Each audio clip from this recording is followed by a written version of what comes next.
Hello there. What's up, everyone? It is Wednesday, October 24th, 2018. And you know what this is. This is the A-Side Live Chat podcast on MMA fighting. My name is Shaun Al-Shatti, and thank you so much for joining us today. I hope you guys are all having a wonderful week. It's busy times once again. We have UFC Moncton coming up this week, UFC 230 starting next week. We're hitting this fight stretch, man. 9 cards in 10 weeks. There's a ton to discuss. But first, we got some breaking news coming down the pipe regarding the Conor McGregor versus Khabib Nurmagomedov NAC hearing this morning. So let me bring in my partner here first, Marc Raimondi. He's home for the second week in a row, back in Los Angeles. It's amazing seeing him at home. How are you doing, Marc? I'm feeling pretty sick, Shaun. How are you doing? Oh man, you still haven't kicked that? I think it's actually worse this week than it was last week. That little mini trip to Las Vegas for the Daniel Cormier and Derek Lewis media days kind of messed me up a little bit more, but we're gonna power through. We're gonna be all right. We're gonna do it. Well, we have one man down, but I think I'm finally through my 2-week sickness. So you probably got what I got. The second week was worse than the first. I feel great right now. So let's keep it rolling. Like I said, there's a ton to discuss today, but we have breaking news coming down from Las Vegas. So let's start with that before we even get to anything else. Marc Raimondi, would you like to set the stage for what for what just happened? Yeah, for sure. So there was a commission meeting in Nevada, in Las Vegas this morning. It was about the UFC 229 post-fight brawl between Khabib Nurmagomedov and Conor McGregor. Both of them, as expected, were indefinitely suspended pending a disciplinary hearing, which is going to be in December. I believe that date is December 10th. And that is when we will find out how much they will be suspended, for how long, if they will be fined, how much they will be fined for. That is really D-Day when it comes to this particular, I guess, commission protocol. Today was kind of just a formality. The other important thing coming out of this hearing was that Khabib Nurmagomedov, who had his $2 million guaranteed purse withheld the night of UFC 229 pending the investigation into this brawl, and he's getting back $1 million of that as of this hearing. So they're going to release half of it to him. They're going to keep half of it.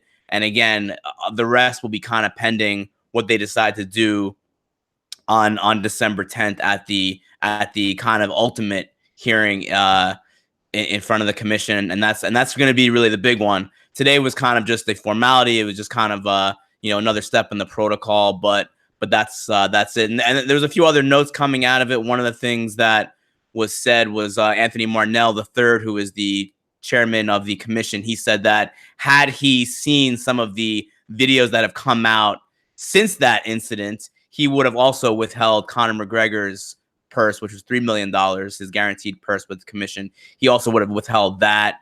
And that's another kind of thing that they mentioned today at the hearing. And they also mentioned things about the commission having the authority to institute a lifetime ban for these fighters and also take 100% of their purse. But I don't think either one of those things will happen. I don't know why it was even said. I mean, they could do that. I don't think it would hold up in court, but I can't imagine that would actually be a thing they would do. You know why it was said. You know why it was said. These commission guys, they know exactly when all the cameras are on them, and they know when it's a big deal, and they're flexing their muscle, man. They're trying to be the big tough guys for everybody who's watching. I mean, they could certainly do that. We saw Nick Diaz; he got a 5-year suspension in front of the commission, but ultimately, after cooler heads prevailed, that got knocked down to 18 months. We've seen Vanderlei Silva suspended for a long period of time. That got overturned in court. So they could try to take all their purse, McGregor and Nurmagomedov. They can try to ban them for life, but it won't hold up in court. I mean, that's just capricious and arbitrary is the two words that come back very often when commissions make those kinds of decisions. Oh, bringing back the old Lucas Middlebrook. I like it. So my immediate takeaway from basically what happened this morning, like you said, I think a lot of it was expected, right? So this is basically step 2 in a 3-step process. The initial 10-day suspension they got after UFC 229, that can only last 10 days. So they just needed to do something temporary. This one is more of an indefinite one until they can get things figured out. And I mean, we've seen it in the past with things like Nick Diaz and John Jones, and these commission meetings can keep getting rolled over, and all of a sudden you think you're supposed to wait a month. It ends up being 6 months. The negotiations that goes on behind the scenes, this could take longer than December, but right now it seems like December's the date. So this was step 2 of just that 3-step process of getting to that finalized, discipline hearing. This wasn't the discipline hearing. This was just a hearing for the temporary suspension. They very well could, like you said, Shaun, the 2 athletes and their teams could ask for a continuance and could have their hearing at a later date.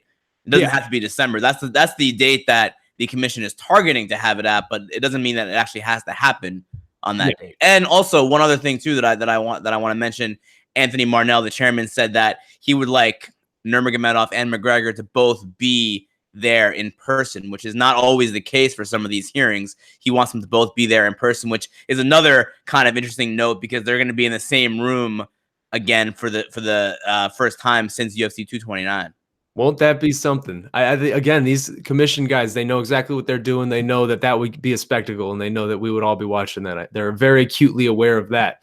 But I mean, aside from the formalities of extending this out, and again, we've seen maybe it's not going to be December. We've seen this be stretched out before.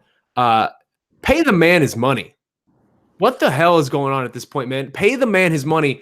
It is utterly ridiculous that they are talking about. That they're doing all of this flexing at this point. We could ban you for life. They're talking about taking Khabib. They could potentially take Khabib's pay-per-view money, which has nothing to do with them. And now they're only giving back half of his purse. It is all so, as you said, and as the great Lucas Middlebrook once said, capricious and arbitrary. It all is so ridiculous. This circus that we follow, with no oversight. There's no one in place to check these guys. They can basically do whatever they want. Pay the damn man his money. He earned that $2 million. You can fine him the money later on if that's what you feel like you need to do. But at the moment, pay him his money. That's the most ridiculous part of this to me in what was otherwise a pretty innocuous meeting. One more thing too, Shaun, on top of that is they were also saying that the commission could also take a percentage of not just the guaranteed purse, which has kind of been protocol over the years where you just take what the guaranteed commission purse is. The commission is now saying they can take the entire purse. That includes the guaranteed purse, pay-per-view, bonuses, what have you. And another thing that Marnell said at the hearing was that Nurmagomedov probably made somewhere in the range of $5 to $6 million total at UFC 229. So it isn't just the $2 million that they're targeting. They could look to try to take a percentage of the whole thing, which is something they've never done before. So I thought that was interesting that he brought that up as well. Yeah, I don't know where Anthony Marnell's getting his numbers from. Maybe the UFC supplies those, because I'm pretty confident Khabib made more than $5 million in that fight. Well, the commission does see the pay-per-view numbers roll in because they also get a percentage of that money too. So maybe they have some insight that we don't. But those numbers are still going to be rolling in. It's still a little bit too soon to say for certain how much UFC 229 made. Yeah, those pay-per-view checks come in they come in for a while afterwards. They'll be getting pay-per-view checks for the next couple months, if not longer than that. But I mean, that seems about all there is to talk about regarding this. Again, I think that it's ridiculous that they won't just pay the man his money. It is a flex. It's unnecessary. They obviously paid Conor McGregor his money, and the whole thing, everyone was at fault. If you're gonna punish one guy, you have to punish the other equally. I know this is all after the fact, but it's silly regardless. Is there anything else you want to add before we jump into the actual show, or do you think we got this? No, I think that's pretty much it. I think that again today was just kind of a formality. It was kind of pretty much assume what they were going to do. The one thing that was kind of unknown is what they would do with Khabib's purse. So now we know that he's going to get half back, and they're going to hold on to half of it. And they were saying funny things like, flight risk, and we want to make sure it's a big enough amount of money to make sure he comes before the commission. Look, the guy's he's the UFC lightweight champion. He's not going anywhere. He's got to fight. Fight in Nevada. He's got to fight. So that was kind of maybe, in some cases that if it's like a middle of the card guy or a lower card guy who, hey, maybe he'll just fight overseas. Khabib Nurmagomedov is gonna have to fight again in the United States. He's not gonna just blow off the commission. It doesn't matter if they're withholding the $1 million, but that's another thing. I do want to I want to break in here. I just saw a report from our pal Ariel Helwani. over at ESPN, and multiple sources telling him that there's a proposed deal on the table between the UFC and ONE Championship, a trade, Shaun. What? A trade. Okay, Demetrious this is Johnson going to ONE Championship, Ben Askren going to the UFC. A my goodness. trade. How about this? And It that is actually what happened. sources are telling Ariel Helwani, not finalized just yet, but discussed at length and is categorized by multiple sources as close to getting done. All parties involved are hopeful it will be finalized soon. Well. It actually happened. I've been hearing that there is something going on with Demetrious Johnson and ONE Championship. That is Same. really interesting. I've heard rumblings as well about something along these lines. Ben Askren to the UFC has been kind of a lingering thing, and Demetrious Johnson's status with the UFC, and of course the matchmaker and vice president of ONE Championship is Matt Hume, who is Demetrious Johnson's coach, so and manager. So there are some. Actually, he's not his manager anymore, but he was. So very interesting here from Ariel Helwani of ESPN reporting that ONE Championship in UFC close to a trade, and Askren for Mighty Mouse swap. How about that? Okay, so I'm reading this right now. Give me like a half a second to get caught up. This is something. This is what a story. My goodness, man. Okay, so you were right. It looks like it is close to getting done, or at least in the works. Demetrious Johnson for Ben Askren. We were already going to talk about Ben Askren on this show today, but my goodness, what a little treat we have here. It is very interesting to me, man. I mean, this is the idea of a trade. I mean, the idea just generally, let's first start there, right? The idea of a trade in mixed martial arts. Can you remember this ever happening? Because I can't think of one instance of such a high profile type of situation like this, of effectively trading the rights for somebody. Oh, Marc, you're muted. Come on, you got to get unmuted, baby. Still nothing. I'm watching you talk, but people can't hear you. I can't remember anything like this happening in MMA.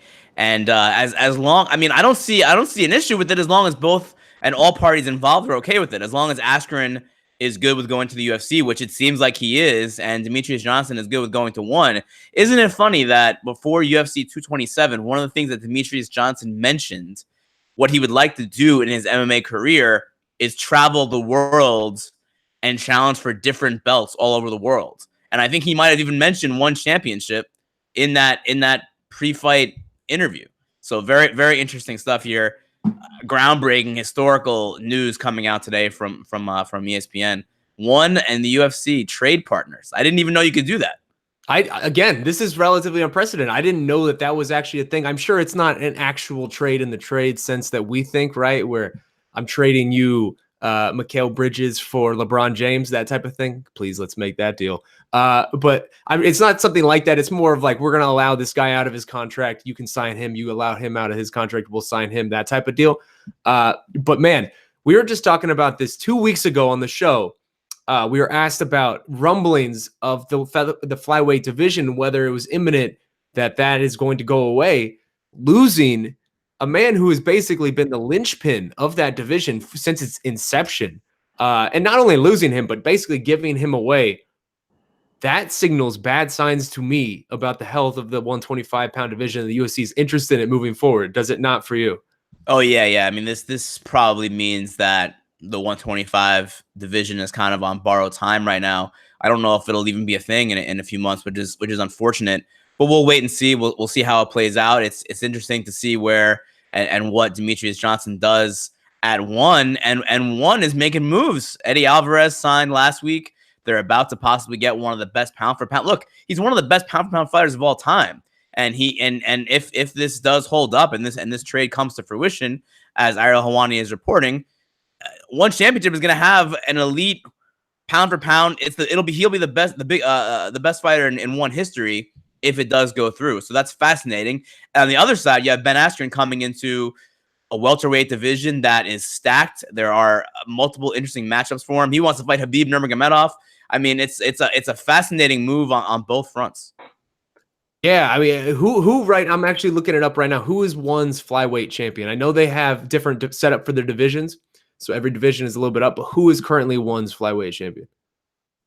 That's a good question. I'm going to look that up. And the ONE flyweight champion would be, unlike the US, it would be the 135-pound champion. Yes. Or at least in that range, because of the way they do, they've essentially tried to ban weight cutting. So they moved everyone up a few years ago, which I like that. The flyweight champion is I can't pronounce this name. Ustakio? Ustakio? That sounds potential. Gigi Ustakio. He's a Filipino gentleman, and he does not have any defenses, but so there might be a guy coming for his belt. Very much so. So this is all sort of interesting, right? Because we're sort of learning this on the fly, reacting to this on the fly. But there have been rumblings about this for a while, and it's interesting that it actually could. I doubted that something like this could happen. It's interesting they were able to make this work. The UFC historically is not a promotion that plays well with others. So their willingness to trade Demetrious Johnson, trade in this sense, what does that tell you about how they feel about Demetrious Johnson in general? It feels like they've been trying to get rid of this guy for a while. Just in terms of, if you remember, I think it was last year when he had his whole basically giant feud with the UFC. And at the time, Ariel Helwani, who was with us, reported that there were like threats that the division could have been like taken over, just removed, taken out just as a bargaining play. Like, it feels like this has been in the works for a while. Well, it just feels like they don't value him as a draw. And this is the WME IMG era, the Endeavor era, and they're looking at things that are going to make them money. And Demetrious Johnson, unfortunately, was never able to hook on with the fan base, with a big portion of the fan base.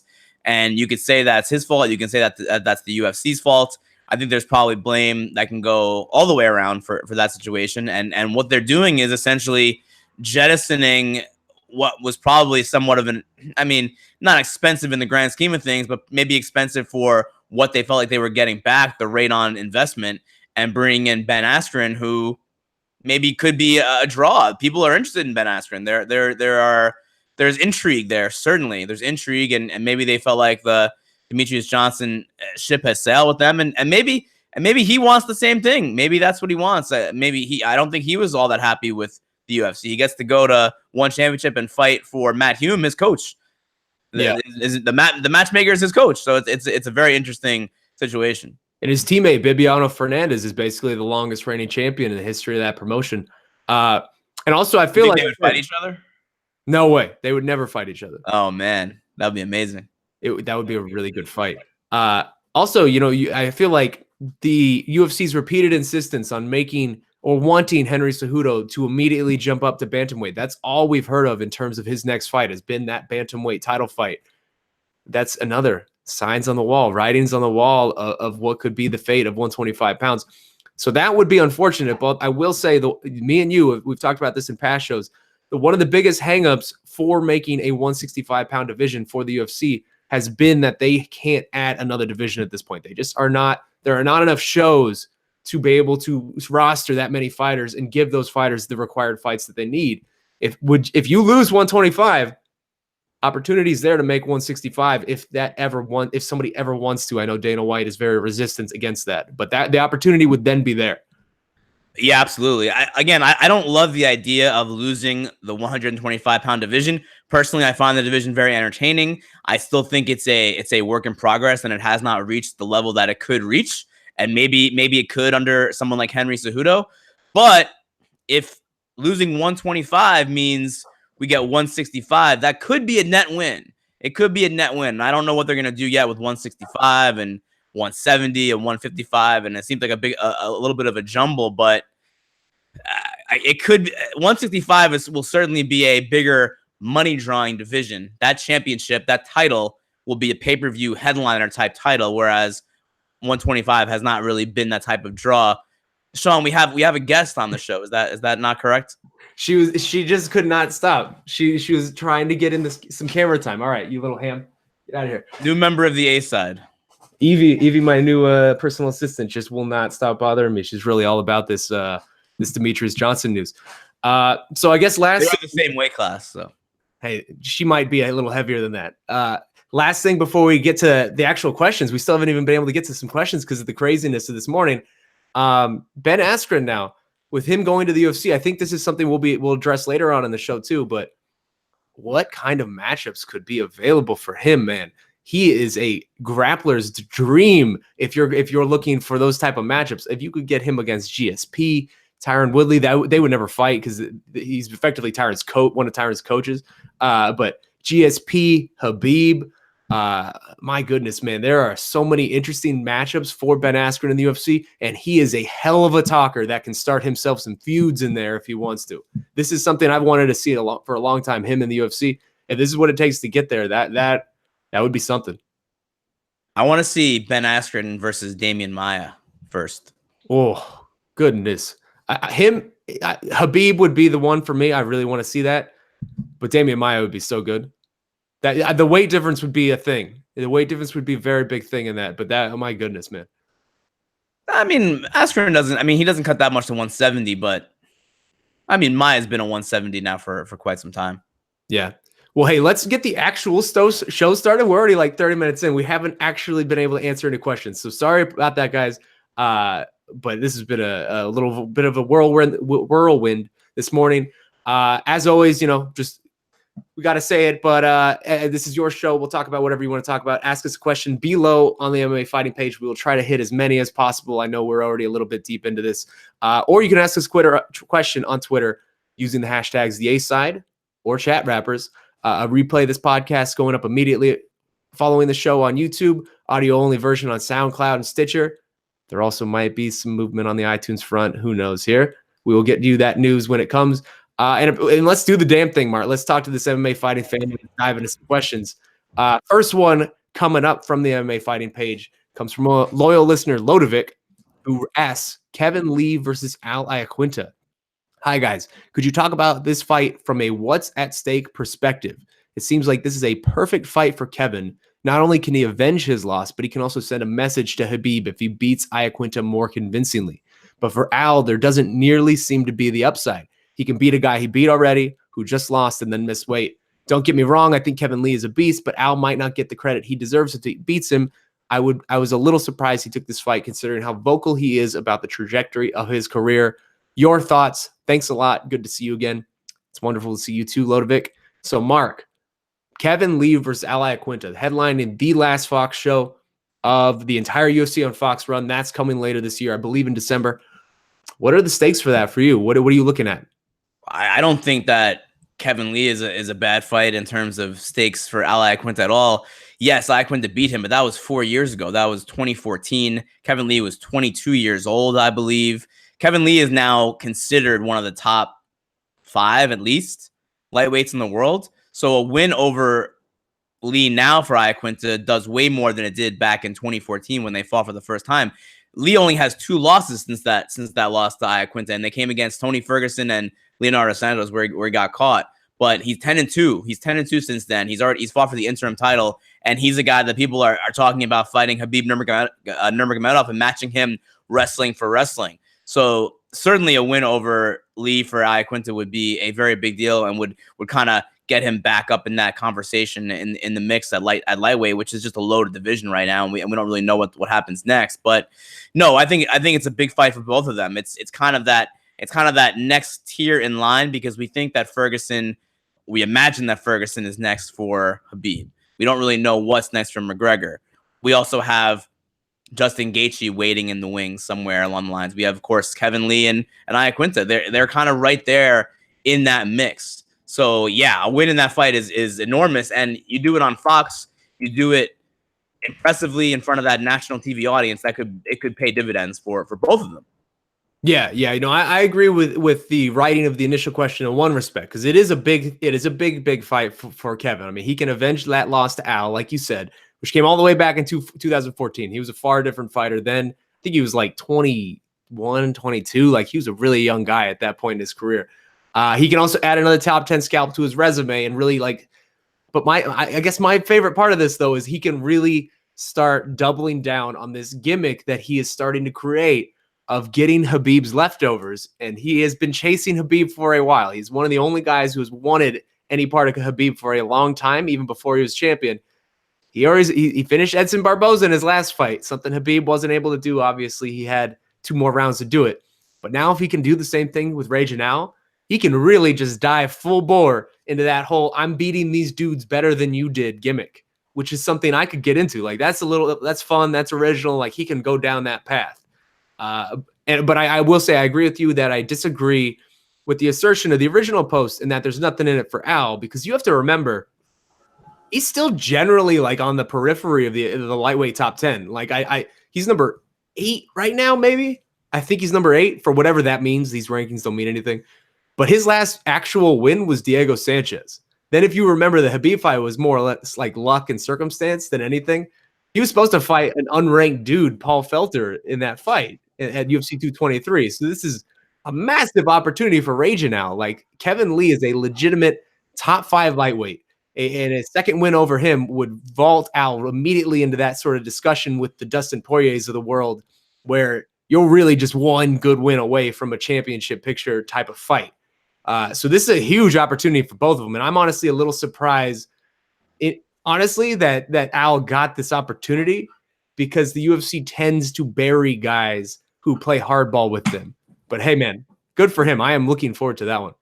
Yeah, I forgot to mention Dustin Poirier, of course, in that hierarchy at lightweight. Certainly, how dare you? I know. I can't believe it. I blame the illness. I blame the cold.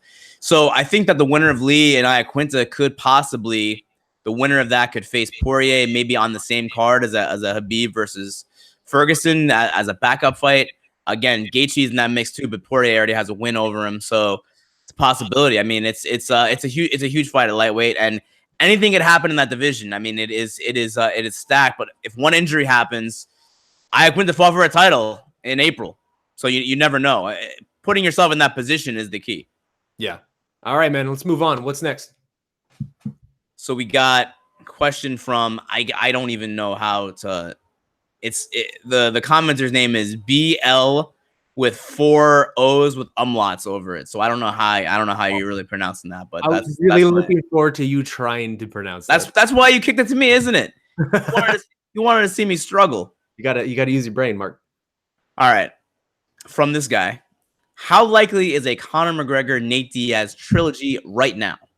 I'm not talking about sometime in the far future, but about the next Conor opponent being Nate Diaz. To me, it seems like Conor is looking for a warm-up fight that he has a great chance of winning, and Nate Diaz, while not being a pushover, might offer.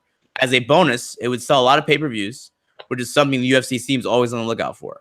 Or is Nate Diaz too much of a challenge at this point in Conor McGregor's career? I mean, maybe we should talk a bit about that possibility. Shaun? All right, so it's weird because I feel like going into UFC 229, we talked a lot about how all roads, except for maybe 1 or 2, would probably lead to the Conor Diaz trilogy fight. And in the moment, that felt pretty obvious. I will say though, now that we have some distance from 229, and considering the way that 229 went down, I don't know that that's true anymore. Like Conor's kind of in a weird place right now. The way that fight went, and the aftermath, and just generally everything to do with that fight, it feels like his stock is more diminished now than I can remember it ever really being, just in terms of like how actual hardcore fans feel about him. And that feels like a weird thing to say off the guy selling a 2 whatever pay-per-view buy and smashing all these records, because obviously he's a very popular man still. But I feel like the Diaz fight right now, considering what we just came off of, and Diaz isn't even going to fight at 230 now. That played a big part of it as well, of just sort of reintroducing him to the broader conversation, reintroducing him to the general public. The Diaz fight right now would be big, certainly. It will always be big for more reasons than one. The rivalry, also just Diaz finally re-emerging. That would probably be a big story. But that fight has the potential to be a top 2 highest selling fight of all time. And I'm not sure that it would actually do those numbers right now. Because I think what people need to see most right now is to just simply see Conor McGregor win one.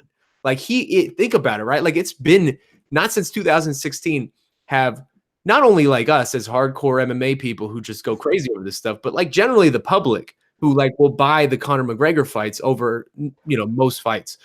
Those people haven't seen him with that aura of that supreme confidence, that almost like invincibility that he used to carry since 2016. That's 2 years, and that's a long time in the public consciousness, man. He needs to get his mojo back, and that feels the most important just in terms of like where he is in his career. And he needs to remind those people out there, I mean, because we all understand generally, but he needs to remind them why he's so popular in the first place. Like his talking helped him. The way he talked and communicated and promoted his fights helped him a ton. That is obvious. But the results of his fights were what got him to where the place that he got to. Like him destroying Jose Aldo, him destroying Eddie Alvarez, these blowout performances where he just looked untouchable. Those are the things that really built him up. And people need to be reminded that this dude is just a legitimately great fighter because they've only seen him lose repeatedly in recent years. So he's in a weird place, man. Like in boxing right now, that dude would get a tune-up fight. He would get something manageable but fairly predictable where you kind of know the outcome going into it, but he can recapture his rhythm, start feeling good again in there, get some momentum rolling. But that's just not how we do things in MMA and especially in the UFC for some reason, man. At this point, so this is a long way to get to where I'm going, but at this point, where I think we're at and where he's at with his career, the one fight to me that sticks out as one that would make the most sense is Dustin Poirier. Dustin Poirier deserves a big fight. It's a winnable fight for Conor. It's a fascinating stylistic matchup. There's no real danger, it feels like, of Conor getting Khabib in that fight. But there's also a built-in storyline of there, just considering that Conor crushing Dustin Poirier's dreams back in 2014 in the way that he did so resoundingly on like his climb up the ladder. That was quite literally the catalyst that kicked off Dustin Poirier's career-changing, career-altering move to lightweight. Like that fight would check all the boxes. And at this point, it almost feels like McGregor has become, if this makes any sense, a victim of his own success in that every fight, we've built it to where every fight feels like it needs to get bigger than the last. But at some point, that just doesn't work. And that, especially now, does not jive with where he's currently at in his career. There is no big fight that makes a ton of sense for him right now. So if he truly wants to stay busy, like he seems like he did, like he said he wanted to in that statement, who knows whether that's true, take a smaller fight, man. Recapture some of that old magic. He's Conor McGregor. That Poirier fight will still sell 700,000 pay-per-views and make some people some money and get back. So really, that's what he needs to do, man. He just needs to get back on the horse and build back to that next massive fight instead of jumping into one right away. In my opinion, that's the fight. That's a win-win all around for me. Yes, those are all great points, man. And it is a weird dilemma that McGregor and the UFC have because they depend on him for the biggest fights of the year in terms of making money.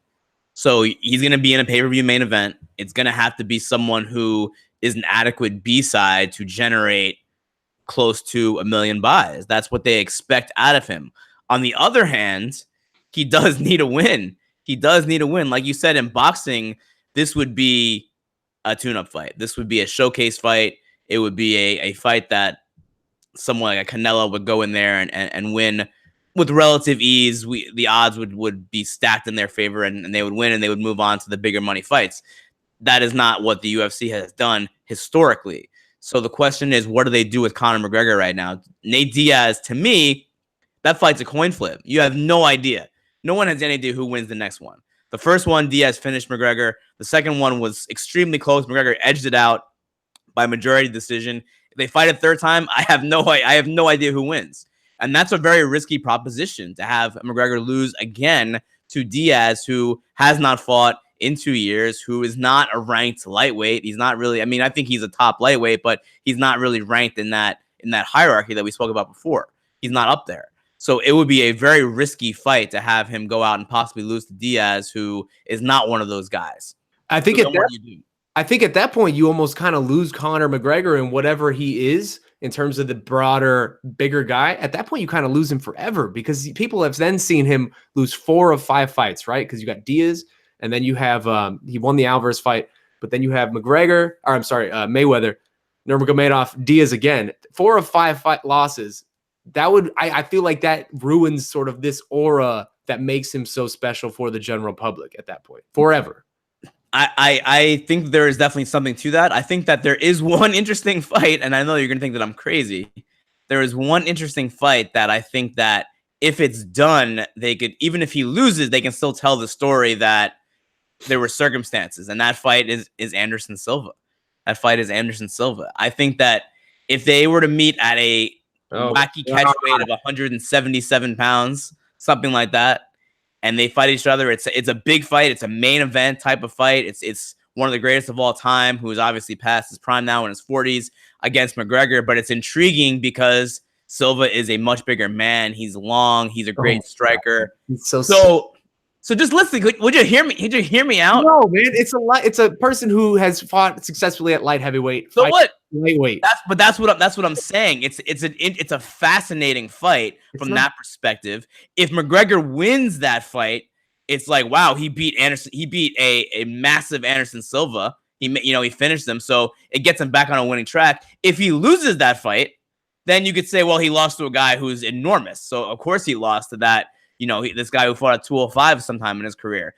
I'm just saying that is an intriguing possibility. Both guys seem to want it. Stop shaking your head. It's true. Because it's ridiculous, man. The moment they faced off, and it was just like, oh, well, Anderson's just a large human being. Conor's a below average size human being. Like, that would be it. That would be the end of it, man. Like, the end of what? The end of what?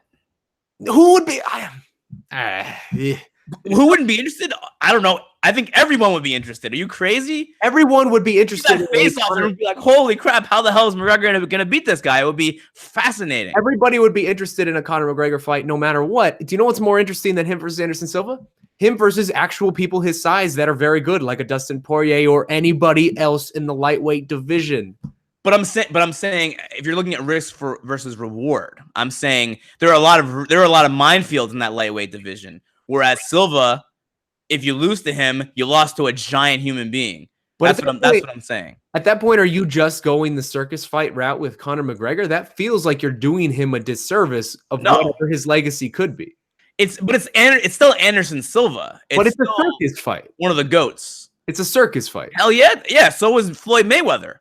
Yeah, and we got down that road. We're done with that. We're not going back to that. No, I think look, it is a unique situation for the UFC, like I said, because you don't really want him to lose. That's just the reality of the situation. I know there are going to be Khabib fans, so like, who cares if he loses? Well, the UFC cares if he loses very much, because they want to milk this man's value for all it's worth, and the same for him. So, but you know how you do that? You milk his value by building him back up. What, like a couple losses don't need to be the end. Build him back up into the next huge fight, as opposed to taking these short. I agree, and that is why the other possibility that I am very interested in is, and I don't hate the Poirier idea because there is a story there, but I think Justin Gaethje is very interesting. I was hoping you were going to say that. I think Justin Gaethje is very interesting. I think it's still it's a risky fight. Oh yeah, Justin Gaethje is a bad man, and he's got great wrestling that he doesn't showcase at all. Even though that you kind of bought into that he would use wrestling against James Vick, and I told you he wouldn't, and sure enough, he didn't. He just knocked him out in a couple minutes. He didn't even get a chance. Okay, so Justin Gaethje has good wrestling. He is just a maniac. He's durable. He's got power. He's got. He's the most exciting fighter in the world for my money.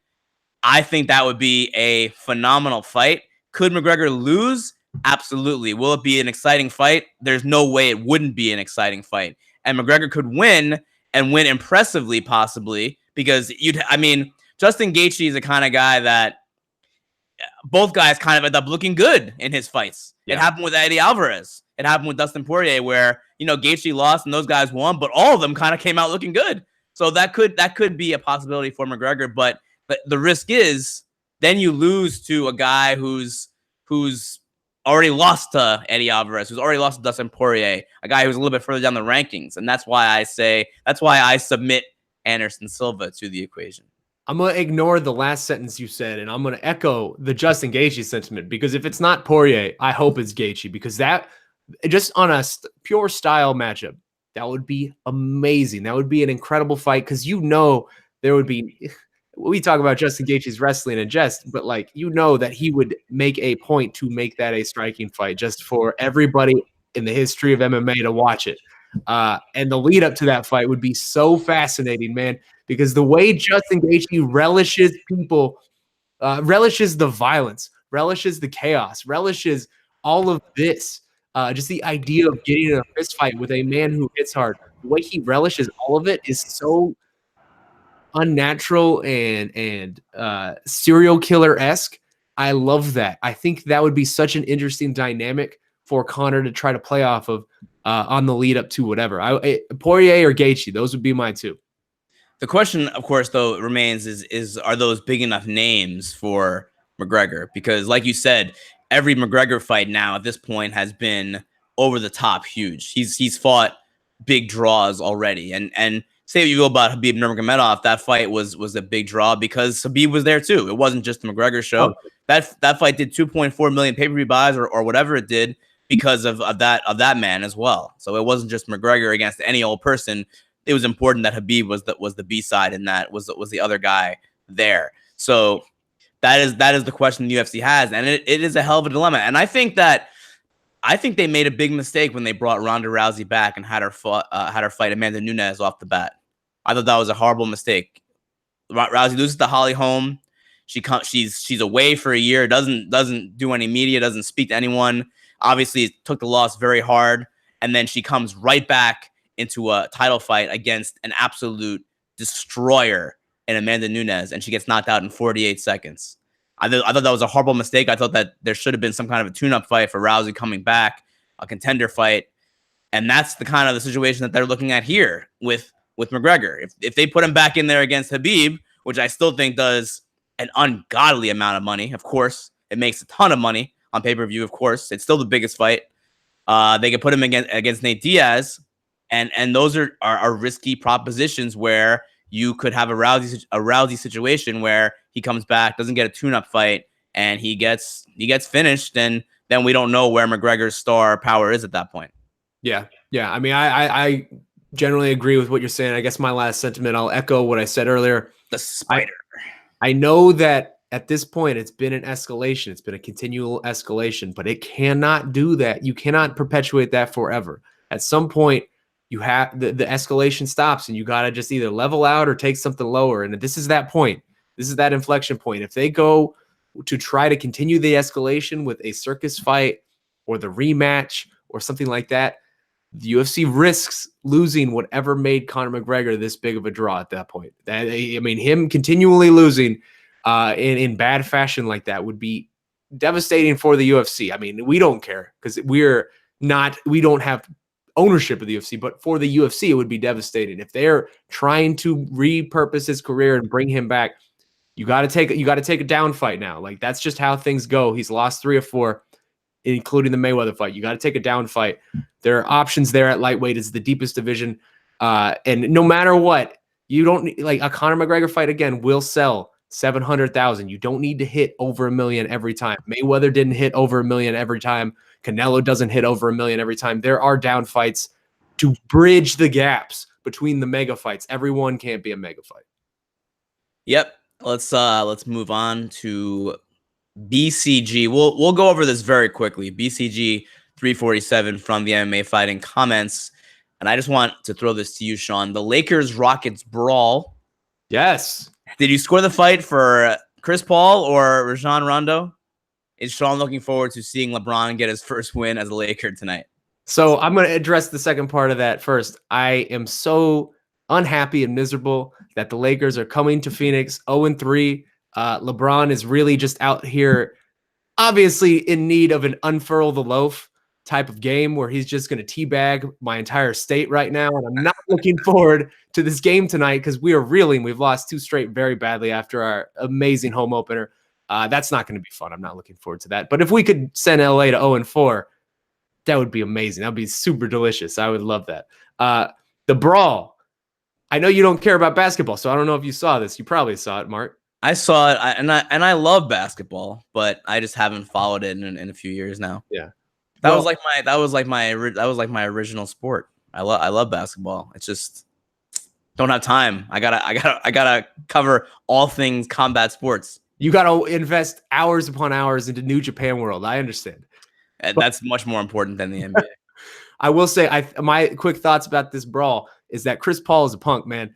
Like, I understand that Rajon Rondo spit on Chris Paul. It didn't really look like he spit on him. It's more of like mouthpiece spittle when someone's just yelling. Like, we see that in MMA all the time. Like, I understand if you want to get upset at that point because maybe you think the man spit on your face, but don't gouge his eyes. How is that your go-to move after a situation like that, is to gouge his eyes? Punch him in the face or push him or something. Don't gouge his eyes. That's a dirty move.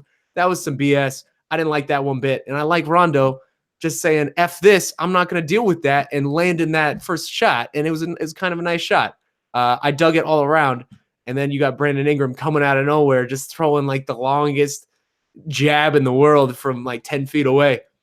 I honestly wish there was more fighting in basketball. It was funny seeing all of the former players who were covering the game. I think it was like Paul Pierce and Chauncey Billups and Jalen Rose who were covering the post-fight show. All of them clearly loved it, and they were trying to act like they didn't love it. It's how the game used to be. People used to get in fights all the time. I dug it. We can move on. Let me pose a question to you, Shaun, about this. So at UFC 229, Khabib and McGregor got into a skirmish. It spilled outside the octagon. We know what happened there. And the immediate reaction was, this is a black eye for the sport. It's what a terrible scene. There were journalists and columnists in Ireland and the UK saying that MMA should be banned. They were going as far as to say stuff like that. There's a brawl in the NBA, like on the regular. It just happened. And no one is calling for basketball to be banned. What is going on?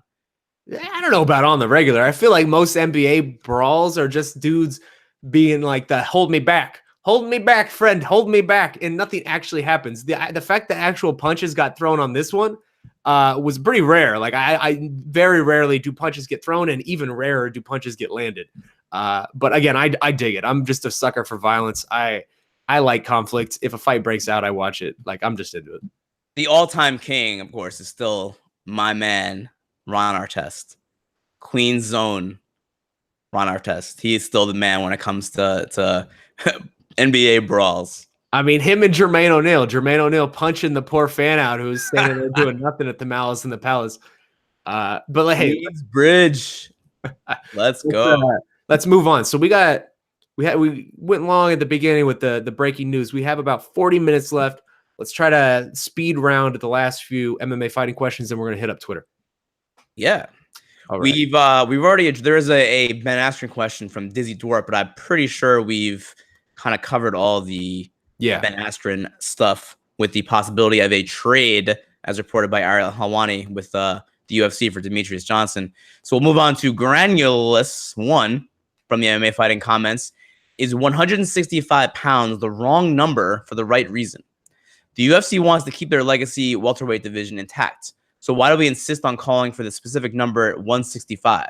Surely a more statistically suitable option, given the amount of fighters at these weights, would be to shave 1 pound off lightweight and make a 154 pound and 162 pound division. But what are the UFC's other excuses? They want to keep it simple, and Dana White says they don't want another division. So perhaps the answer is to shave 5 pounds off the bottom of the entire UFC roster, making it 130, 140, 150, 160, 170. No extra divisions will be needed. You give the flyweights 5 pounds more, and you help pretty much every key fighter in the lower classes compete closer to their potential without causing mass upheaval. I'd appreciate your thoughts, guys. Thank you. So in theory, that's a good idea, right? If this was all just a big, like a video game, and you could just do whatever you wanted. In theory, that's actually not a bad idea. The real reality is, though, that would literally cause every single division to have to change. And that means every fighter in every division has to change. That means the UFC has to change everything that they've ever done for every division. All the history of those divisions goes by the wayside. It's just not something that feasible that the UFC would ever do. They are so stuck in tradition that we still hear in 2018 a 1999 new metal song at the beginning of every damn pay-per-view. Like, they would not abandon the legacy of all of these different divisions just to accommodate the few. So in theory, that's a cool idea. I haven't heard somebody propose that, but it would just never, ever happen. Yeah, it won't happen. And I think I guess there's a possibility of them moving 170 to 175, but let's pump the brakes because I don't even think they are set on doing 165. I think that we're still a bit away from that, and let's let them decide if they're going to do that or not on whether we're going to change the other divisions around that first. I mean, we have no idea if they're going to do 165. They may not do it. They may never do it. So it's a little bit premature to start shuffling the numbers of the other divisions around when the UFC really hasn't said. And in fact, Dana White has said he's very much against 165. So I think that will happen eventually, at which point I think it would make sense to move the division to 175. Again, the ABC, the Association of Boxing Commissions and Combative Sports, already has these divisions, 165, 175. Those are the official divisions of MMA. It's just up to the promoters to use them. And the UFC right now is using a division that technically really isn't even in the ABC because promotions can do whatever they want. They can make weight classes at any weight they damn well please. So I think the every 10-pound thing, the 125, 135, 145, 155, 165, 175, and so forth is the way to go if they choose to do so. But let's see. I think that the 170-pound division is something that they do kind of consider a hallmark, a legacy division. But things change. They may be eliminating 125 altogether soon. So, I mean, who knows what the future holds? Yeah, at this point, it feels like 165, at least this current point in time, is something that the media wants more than the UFC, and it's certainly something that the fighters want much, much more than the UFC. So there's still a lot of bridges to be crossed there. I'm looking around, and there's not any more green comments on MMA fighting. So we have about 30 minutes left. Let's hit the Twitter machine. How's that sound, Marc? Yeah, sounds good. All right. First up, coming from, let me see. Let's go from Zuha, and then a lot of numbers. He writes, DC and Black Beast both are not 100% going into UFC 230. What are the chances of this fight getting canceled? Which is actually a very legitimate question, considering that it's captained basically by the New York State Athletic Commission, and we've seen their history of not letting people do certain things when it comes to medical situations. And he writes, what will be the main event then? Also, how do you guys see this fight playing out if it actually happens? So I don't think that either one of them is going to pull out of the fight because, yeah, they're both already injured. They're probably both injured enough that they wouldn't fight in other fights. But because they're needed for this main event, they're both getting paid very well, it seems. It's the headliner of MSG. It is a big spot for Derek Lewis, of course. It's the title opportunity that may never come. And for more than that, it's really the financial opportunity that you never know is going to come again for him. So both men are going to fight. I have no doubt about that. As far as their choice, the commission is another story. I think that they probably will be fine. Derek Lewis has already been cleared by Nevada's doctors to get the suspension moved back a little bit, so he'll be free and clear to fight November 3rd. I don't think that will be a problem, although the commission, like you said, I mean, Jessica Aguilar got pulled off a fight because she had chapped lips, and the commission was saying they thought it was a contagious disease, and Aguilar is just like, nah, man, I just have chapped lips. I was just putting chapstick on. So we have seen weird things in the past with New York, but I think... Really quickly, was Pearl Gonzalez also New York? I believe it was. Pearl Gonzalez was New York, but she did ultimately fight. Sure. So at least she fought, whereas Aguilar couldn't even fight. She was there for the fight. They didn't let her fight because she had, I guess, chapped lips. I don't know what the whole story was there, but I think that this is a big fight for the UFC. It's a main event fight.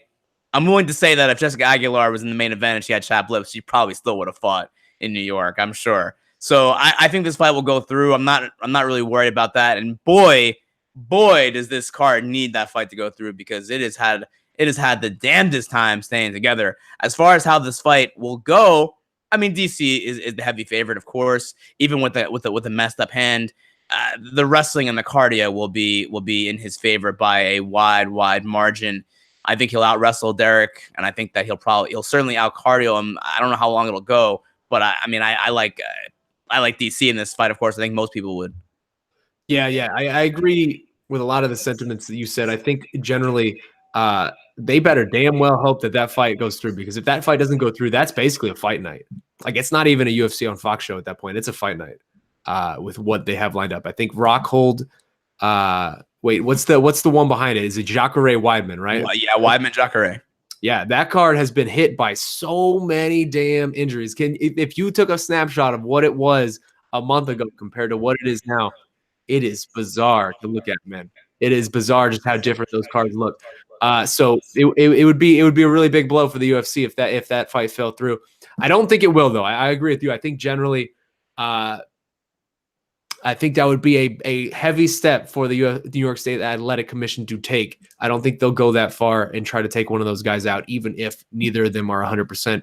And I agree with your assessment of the fight. We still have about a week left to go, so don't want to get too in depth with it. We'll do that next week.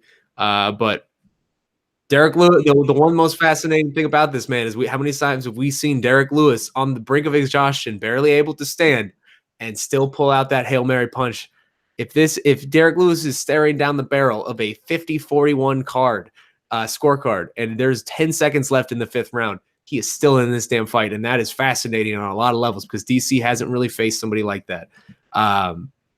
So I'm looking forward to it. I think it will also be really cool to see someone actually come out as the champ because we never actually have seen, Conor never fought as the champ.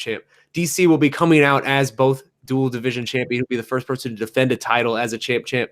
That's all very cool. I think in general, it'll be an interesting week next week. And I'm looking forward to it. Yeah, same. Let's move on to another question from Twitter. Let me throw in really quickly. Yeah. Before you read that, I'm already looking up and down the A side hashtag, and a lot of people are agreeing with my stance on this Conor McGregor Anderson Silva thing. I'm just saying the people think you're wrong, Marc Raimondi. Oh, well, I mean, that's fine. They can think what they want to think, but the fact of the matter is I'm 100% correct. That is a fascinating fight. People would buy it, and every single one of the people that are saying that I'm wrong would buy that damn fight. You know very well that's true. You know very well that's the case. I think they would buy Conor McGregor versus me. I would buy that right now. I don't know that they would buy it is a good justification for your bad hot take, but we can continue. That is not a bad hot take. It's a fight that they're both interested in. That's not even a hot take. That's a lukewarm take. Well, I am also interested in a fight with Conor McGregor. Does that mean anything? Come on. Let's not get ridiculous now.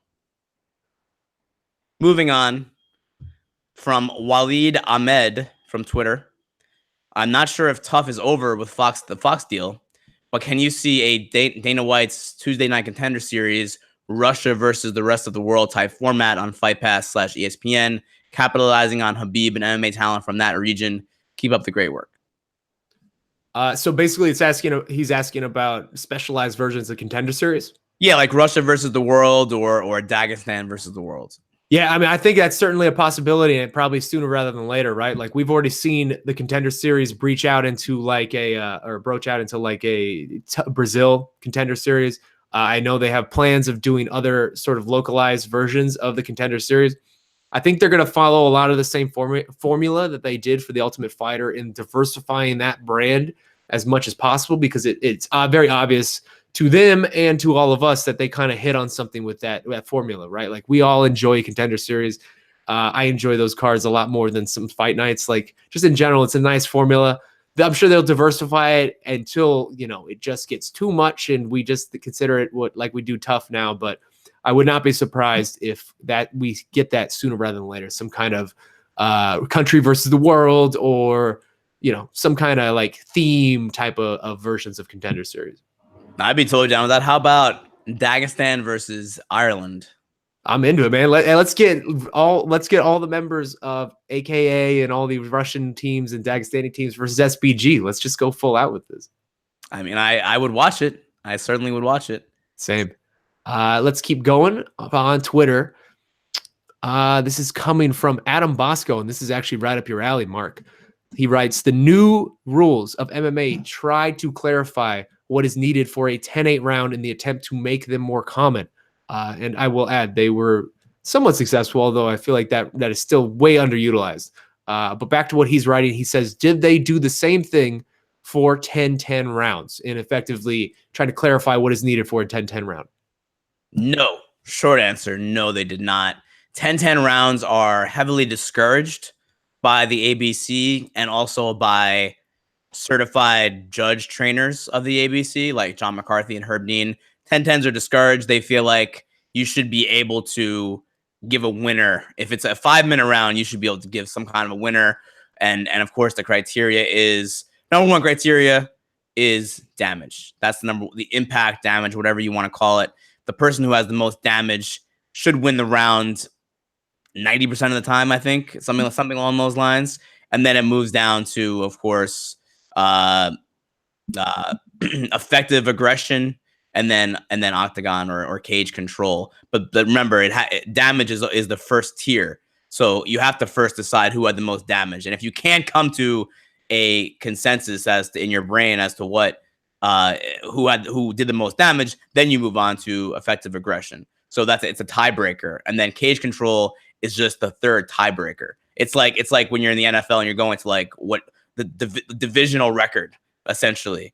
It's only a tiebreaker. It's not, you're not looking at a round and saying the first thing, cage control. You're saying damage. I hate it, man. I hate it so much. I wish I wish 10-10s were encouraged. This is something that's been always bothered me. I think we disagree on this, but I wish 10-10s were just encouraged so hard, man, because if there was a clear delineation, I can't say that word, between 10-10s, 10-9s, and then 10-8s. And so you got a broad spectrum that you could sort of paint from in terms of judging these rounds. How much better would that be, man? There are so many fights. You could go back to the Woodley Remax versus Wonderboy, right? I scored a bunch of 10-10s in that round, and a bunch of people got on me about it. It's just like, if 5 strikes are thrown the entirety of the round, that should not be equal the same. And say, Stephen Thompson wins that round, that should not equal the same in a follow-up round where Tyron Woodley's putting the wood on him. Like, that's not the same thing.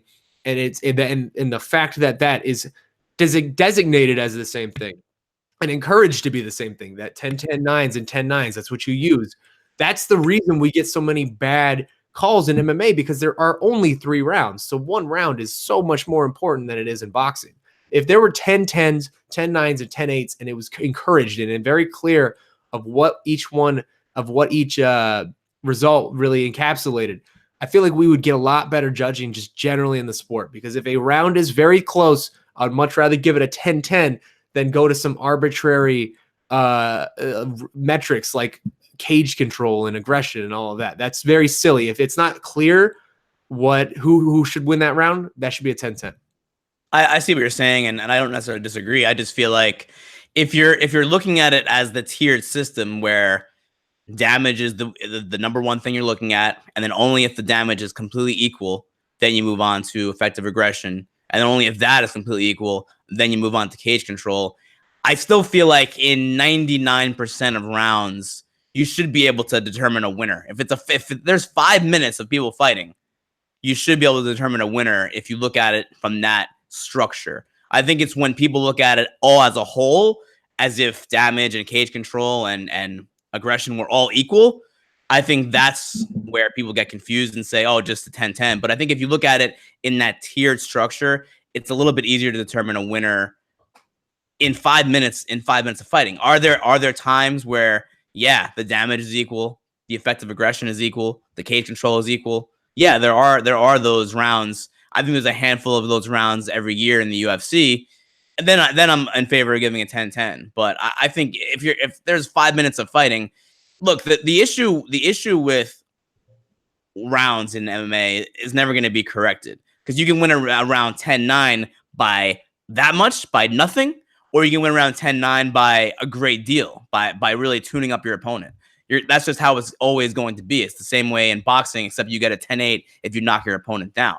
So I think that I like the idea of I have no problem with the way it is now, and I like that they are trying to do more 10-8s. So at least there is that differentiation, right? So if judges are supposed to be giving more 10-8s out. So at least if you win a round by a great deal, now you'll at least get a 10-8. So there's no need for a 10-10 as long as the judges are doing their jobs and giving the 10-8s where they're appropriate. That's my opinion. All right, let's keep it going. You got one? From the Twitter, from One Piece Man United UFC. People are excited about the Joanna Jędrzejczyk versus Valentina Shevchenko fight at UFC 231. Where does each fighter go from losing that fight? Joanna will lose her third straight fight and third straight title fight. Bullet will lose her cyborg-like uncrowned champ aura. Thoughts? Also, great article on Joanna today, Shaun. People have no idea what you're talking about. But I know. That's all that really matters. Yeah. The internet is a weird place, man. Someone like the internet is weird. Someone in Joanna Jędrzejczyk's story today, someone like photoshopped a story that I had supposedly written on MMA Fighting about how Joanna's looking extra thick at 125. And it's like, y'all, why you put my byline on that? That's obviously not a real story. Like, why am I the one that you picked for that? Thanks, guys. I can't believe you would actually get thick with 2 C's into a headline, Shaun. That's pretty impressive. I know, right? We're the editors of the site. We shouldn't be letting that happen. Internet's a weird place, guys. Thank you so much for all of that. I really love that.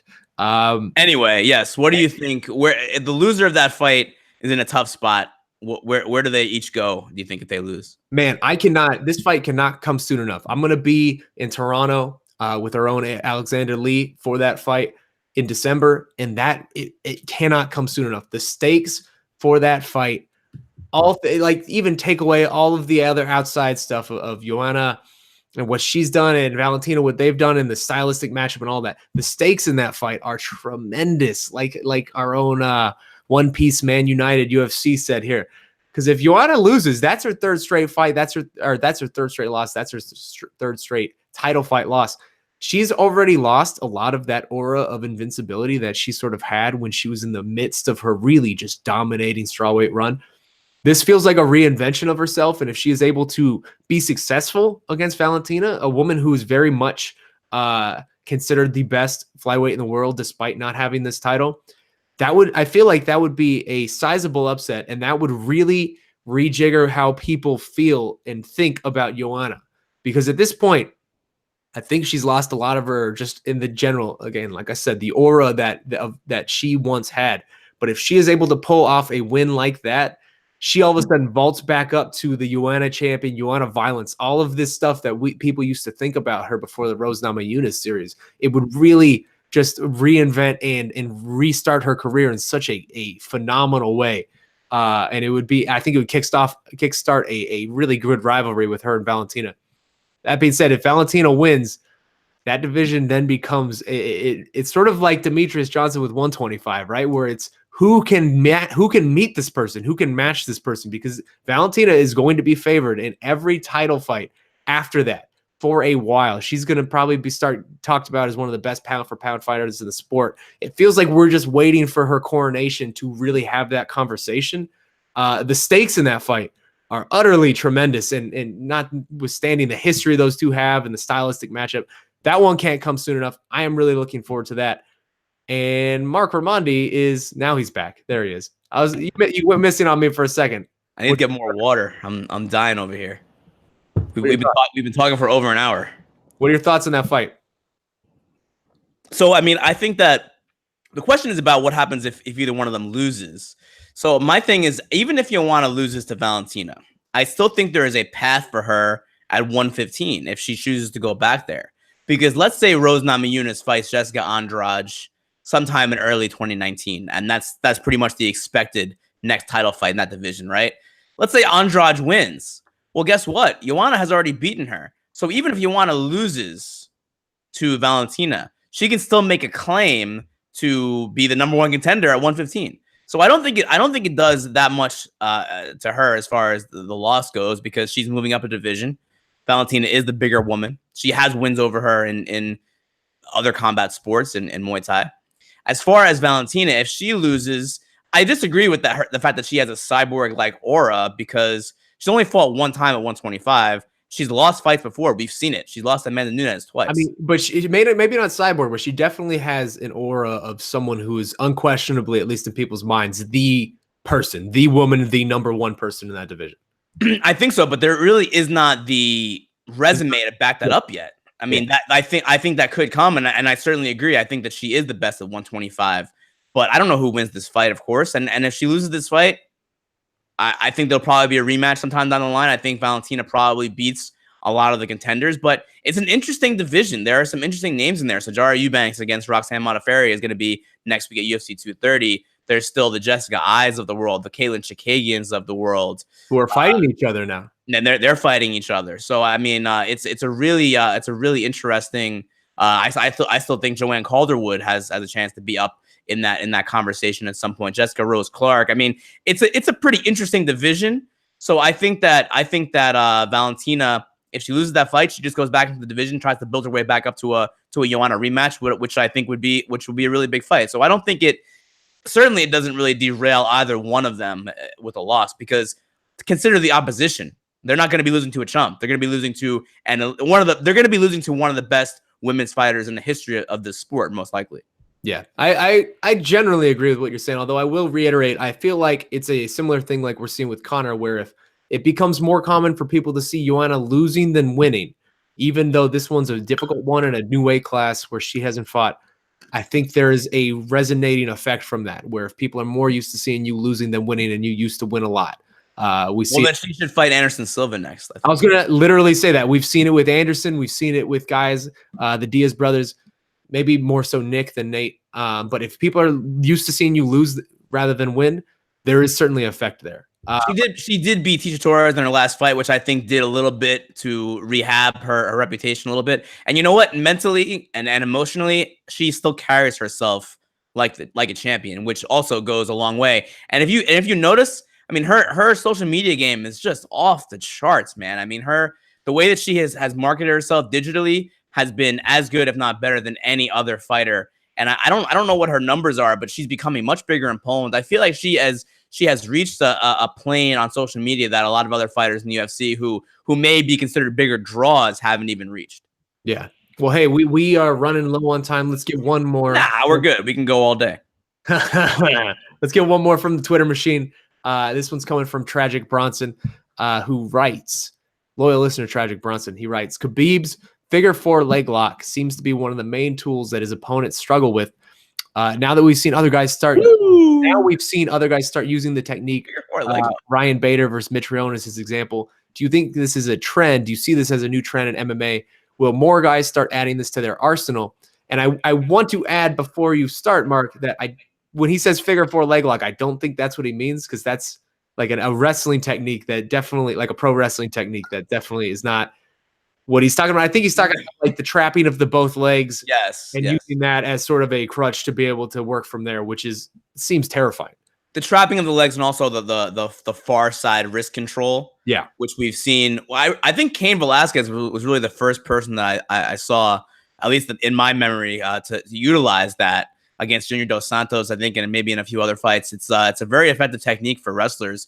Yeah, I mean, it's I think Ryan Bader did take a little bit of a page out of that AKA playbook against Matt Mitrione. He was doing a very similar thing, and that doesn't seem like it's very fun to deal with. And I don't think it's like in anything else in MMA, when there are new concepts, and other sports too, when there are new concepts that people come up with, they can be very dominant for a time until the opposition kind of gets wind of what you're doing and figures out a way to turn it around and counter it and come up with some kind of a game plan for it. And that's happened over the course of MMA, where, look, Brazilian Jiu-Jitsu was dominant off the bat in the UFC, and that changed. And then wrestling was dominant for a bit, and then striking kind of took over a little bit, and it's kind of gone in ebbs and flows. And it seems like this is a little bit of a renaissance for wrestling, especially with offensive top control wrestling. And it's going to be interesting to see now if Ben Askren is going to be in the UFC. Is he going to be that kind of oppressive wrestler who's going to be able to do damage from that position? Although he has a little bit of a different style of wrestling than some of these other guys. So yeah, I mean, it's fun to see the evolution of techniques like that. And a guy like Luke Thomas on our site can do a much better job breaking it down than probably you or I can. But as a fan, it is very interesting to see how techniques evolve, and also how the opposition then comes up with a game plan and a strategy to counter that. And then things kind of change and it goes all over again. It kind of works in a cycle. Yeah, I think that's one of the really fun parts about watching this sport and just generally being involved in it as it sort of emerges from its infancy, right? Because it still is very much its infancy. It's only a couple decades old. And we are continually, every couple years, there's a new nuance, new technique, new just anything that sort of someone introduces in a very major way, and then you see a lot of people emulate it. I mean, I remember a few years ago, before Edson Barboza basically killed Terry Edom, you didn't really see a lot of spinning heel kicks, and then all of a sudden, right after that, you saw a lot of spinning heel kicks. The same thing with like the Travis Brown elbows against the cage, where he's bringing them down. Like, you didn't see a lot of those until all of a sudden Travis Brown showed that it was a very effective technique, and then all of a sudden you saw a ton of them. Johnny Hendricks almost knocked out GSP with one of them. Like that. How about the low calf kicks? Also, kind of an evolving technique in MMA.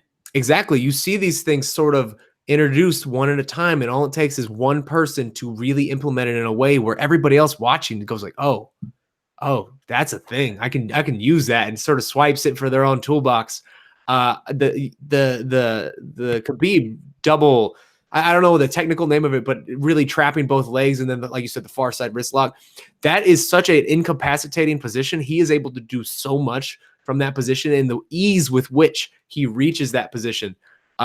If I was a fighter, especially someone who is a grappler or a wrestler specialist, I would see that and I would instantly go to the gym and start working on that, because it feels like such a incredible base position from which to work from and to try to get to.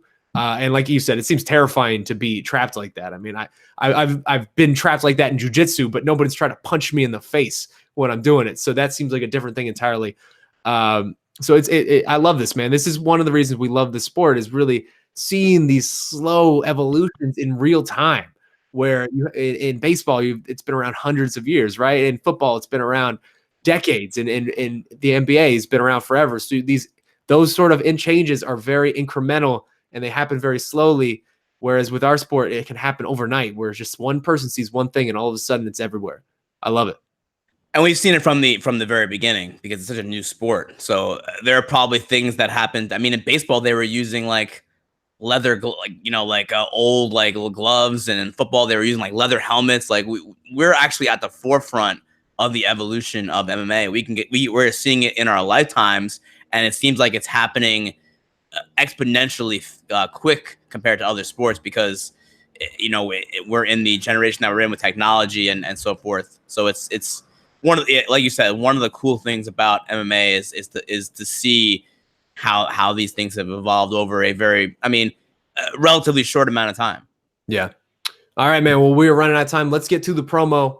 Do you want to go first, or you want me to go first? I will go first. All righty. Let's do it. Why not? I just wanted to address. It's been Wait, something hold on. Are you going to address the fans again and scold them? I'm sorry. Are you going to address and scold the fans again? I'm not going to scold anyone. Okay, maybe a little bit. All right, proceed. I just want to say, and I'm going to keep it short because I'm not feeling that great. But there is this incredible polarization around the Conor McGregor Khabib Nurmagomedov situation, and I know we've discussed this at length, but it was really illuminating to me when Esther Lynn, our own Esther Lynn, did a voiceover of the Conor McGregor Instagram post, his round by round breakdown of how he thought the fight went with Khabib.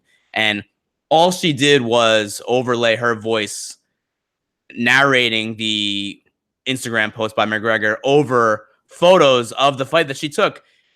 I thought it was amazing. And I don't care who won the fight. I'm not biased for Khabib or Conor. I don't care. You don't care. We don't care. We're covering it as we see it from our perspective, the best that we can possibly do.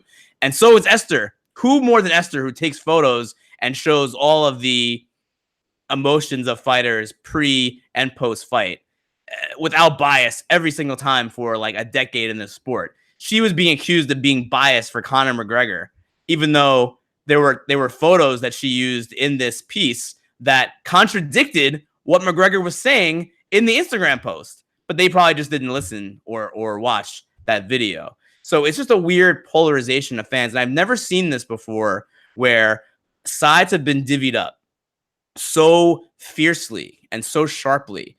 There's always been McGregor fans. And it seems like there were McGregor fans and everyone else was like an anti-McGregor. If he fought Eddie Alvarez or Jose Aldo. Aldo had his fair share of fans, of course, as well. But it was almost like, all right, here are Conor's fans, and here's everybody else who don't like Conor. Now it is a fierce Conor versus Khabib fandom, and Khabib fans have grown almost to be as enthusiastic and sometimes almost as toxic as the McGregor fans have about calling the media biased. And, you know, you guys are, I mean, we saw it a few weeks ago on the A side where literally consecutively in our mentions, people were saying that we were biased for Khabib, and someone said we were biased for Conor. All I'm saying is that I'm not saying it's good or bad.